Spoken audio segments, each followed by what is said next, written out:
In this video, I'm going to show you how to withdraw money from bonus account in 1xBet. The procedure will be simple to follow. Before continuing the video, I will invite you to create a 1xBet professional account by coming and clicking here to registration.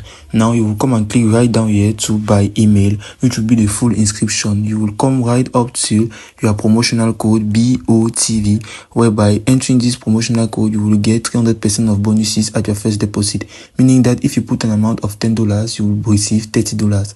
Continue the video. First, you're going to come at your menu here.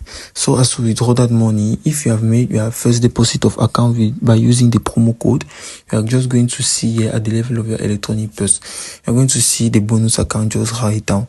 You will select it so as to make it your main account.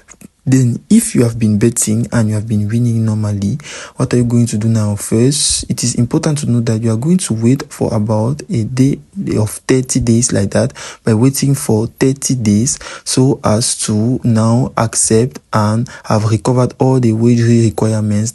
By now coming now at the level of settings, by clicking now on settings, you are going to click at the level of withdraw from account if everything is okay. And know that your amount of money must be very high and considerable. If it is small, so it will not work. Then by doing so, you are going to now select the method of payment so as to remove and withdraw your money. And it is as simple as that.